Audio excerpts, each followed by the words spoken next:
Capítulo 3. ¿Qué es un síndrome? Algunos de sus sinónimos serían como manifestación, indicios, señales, o por ejemplo cuando te refieres a alguien con síndromes, podría ser alguien que no desea tu prosperidad y hasta trata de obstaculizarte y de bloquearte para que tú no llegues a tu meta en Dios. Por eso puse como título a la primera serie de este libro, Saúl detrás del ungido, ya que en estas dos series hablo del tópico de la persecución ministerial que nos ha pasado a muchos dentro de las iglesias que nos congregábamos o que nos estamos congregando. Síndromes en el cuerpo de Cristo, que a menudo vemos en las iglesias de Jesucristo, que yo les llamo el síndrome de Saúl detrás del ungido. Y también está el otro síndrome, al cual yo llamo en mi próximo libro, el síndrome de los hermanos de José detrás del soñador, quienes por poco matan a José, y Dios usó a Rubén y a Judá, sus hermanos mayores, para salvar la vida de José de sus otros hermanos. Pero su propósito no murió allí, en esa cisterna, o porque lo vendieron como esclavo. Y aunque a José le quitaron la túnica de diferentes colores, pero no pudieron robarle sus sueños, sino que Dios le cumplió sus promesas y la cumplirá contigo también. Si tan solo puedes creer y perseverar, entonces Él lo cumplirá en tu vida, porque su palabra no retornará atrás vacía, sino que hará aquello para lo que fue enviada. Dicho sea de paso, y la gloria sea para el Señor, ya casi termino la tercera serie para completar mi primer trilogía acerca del síndrome de los hermanos de José, el soñador, con el título Te podrán robar tu manto, pero no tus sueños. Recuerda siempre que este espíritu de Jezabel, su función y su meta es tratar de impedir tu destino en Dios a través de lo que yo llamo el síndrome de Saúl detrás del ungido, que son todos estos espíritus inmundos dirigidos por el principado Jezabel, que entra en los malos pastores, malos líderes, malos obreros, falsos ministros, que abrieron puertas al infierno, muchas veces por el amor al dinero, que es la raíz de todos los males. Pero también está otro síndrome, que es el síndrome de los hermanos de José detrás del soñador. Pero estos ataques no son a través de los pastores, sino a través de líderes envidiosos que ven tu potencial, pero no quieren dejarte crecer allí y te meten el pie o la puñalada por la espalda para matar tus sueños. El proceso de los ungidos. Claramente a través de las escrituras podemos apreciar que los dos ungidos, tanto David como José, fueron perseguidos por el mismo síndrome. A veces las persecuciones en las iglesias son provocadas por los mismos supuestos hermanos en la fe. Algunos de ellos son pastores o líderes, usados por estos mismos espíritus inmundos de Jezabel, que es un síndrome. El fruto de ellos es egoísta y no tienen piedad de las ovejas. No hay ni una mínima señal de misericordia por las almas. El grano de trigo tiene que morir. Para llegar a ser quien soy hoy, un ministro de Jesucristo, he tenido que ser quebrado. Como dice el gran autor chino Watchman Nee en su libro La liberación del espíritu, dijo que el hombre exterior tiene que ser quebrado para que la esencia del hombre interior, el espíritu, sea liberado. En San Juan capítulo 12 verso 24, de cierto os digo que si el grano de trigo no cae a la tierra y muere, queda solo, pero si muere lleva muchos frutos. Las pruebas, los ataques y las persecuciones dentro de las iglesias cristianas también son parte del proceso del alfarero, nuestro Padre Celestial, con nosotros su barro. Romanos capítulo 9 verso 20, mas antes, oh hombre, ¿quién eres tú para que alterques con Dios? Dirá el vaso de barro al que lo formó, ¿por qué me has hecho así? Él es el divino alfarero Dios. Allí en la rueda del alfarero Dios son los procesos que tendremos que atravesar antes de llegar a nuestra tierra prometida, a nuestra meta, a nuestro destino, a la vida eterna con su Hijo unigénito, nuestro Señor Jesucristo, a la casa del alfarero. También un día el Señor le dijo al profeta Jeremías, ven que te quiero mostrar algo. Y fue el profeta a la casa del alfarero, y esto fue lo que aconteció. Jeremías 18. Palabra de Jehová que vino a Jeremías diciendo, levántate y vete a casa del alfarero y allí te haré oír mis palabras. Y descendí a casa del alfarero y he aquí que él trabajaba sobre la rueda y la vasija de barro que él hacía se echó a perder en sus manos. Y volvió y la hizo otra vasija según le pareció mejor hacerla. Entonces vino a mí palabra de Jehová diciendo, ¿no podré yo hacer de vosotros como este alfarero, oh casa de Israel? Dice Jehová, he aquí que como barro en la mano del alfarero, así sois vosotros. 27 años de proceso ministerial. Hoy me siento más fuerte. Algunos ven tu elocuencia, pero casi nadie ve tus procesos y el esfuerzo que por años años detrás de los telones tuviste que atravesar. Todavía hay muchos secretos que contar. Cuando empieza la persecución, los celos de algunos pastores y líderes en tu contra son ridículos. A veces por tus dones y por tu talento, algunos te ven como una amenaza, y es allí que empieza la persecución espiritual en tu contra. Así como los hermanos de José detrás del soñador, también Saúl miró la popularidad de David y que el pueblo ya lo amaba mucho, y eso trajo envidia. El rey Saúl, sabiendo que Dios lo había ya desechado y que David era el próximo ungido, no quería pasar el poder a David tan fácilmente. Por el contrario, lo persiguió por muchos años. De la misma manera pasa hoy día, que hay pastores que por su egoísmo y amor al dinero persiguen a jóvenes ministros dentro de sus iglesias. Saúl gobernó 40 años, pero sin el agrado del Señor. Es lamentable que como Saúl hay muchos pastores hoy día que morirán sin dejar legado a nadie por causa de su egoísmo, que tendrán que dar cuentas al Señor y en aquel día dirán: Señor, Señor, hicimos milagros, ministerios, etcétera, en tu nombre. Pero el Señor Jesucristo le dirá: apartaos de mí, hacedores de maldad. Nota San Mateo capítulo 25. El pastorado es algo delicado. Por eso el pastorado es algo delicado, porque Dios llamará cuenta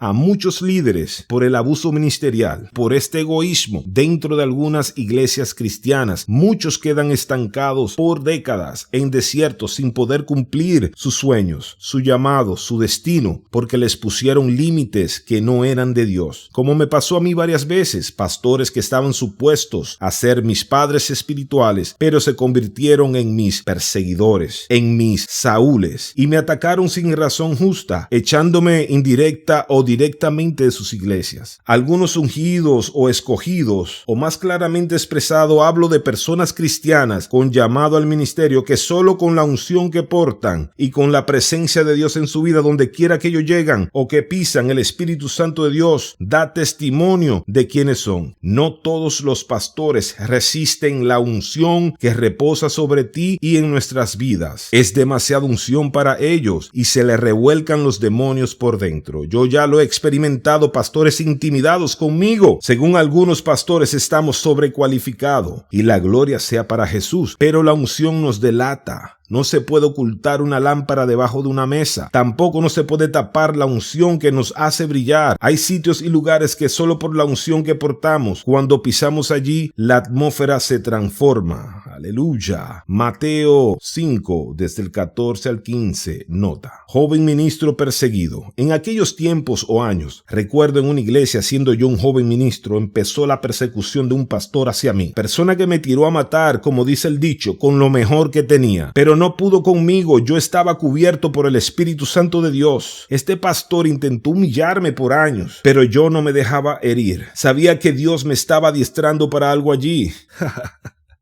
Me río, pero por años me insinuaba con malas miradas desde el púlpito, hasta que un día cogí un coraje santo y le hice entender que no me iba de la iglesia hasta que Dios no me moviera, ya que nada me dolía y nada de lo que me lanzaba me podía dañar, pues Dios me tenía cubierto y me tenía allí cogiendo un intensivo por alrededor de una década. Y me le convertí en el aguijón de ese pastor, y por años veía la acidez que reflejaba su rostro cada vez que me veía entre la congregación. Y él miraba hacia los cielos como diciendo: ¿hasta cuándo lo tendré aquí? Y yo solo meditaba y me preguntaba: ¿por qué tanto miedo con mi persona aquí? Yo era un joven en las cosas del Señor, pero ahora, después de los años y de ver en quién me he convertido, puedo entender más claramente el porqué de sus temores. Gracias a mi Dios por haberme pasado por varias iglesias. Hoy día tengo autoridad para juzgar lo que es falso y lo que sí es verdadero, y lo que es apostasía y lo que son fábulas prófanas. Entrenado por los Saúles, hoy entiendo que Dios nos pondrá a veces al lado de Saúles para que aprendamos a pelear. David llegó a ser paje de arma de Saúl, pero el propósito de Dios era que David aprendiera las tácticas de guerras de Saúl, ya que David había sido ungido como el próximo rey y pastor de Israel. Porque lo viví, hoy te puedo hablar del tema. Tenemos que aprender a sobrevivir a este síndrome de Saúl detrás del ungido, dentro de las iglesias. Estos ataques te pueden pueden herir de muerte espiritual y hasta literal si no te agarras y te fortaleces en el Señor.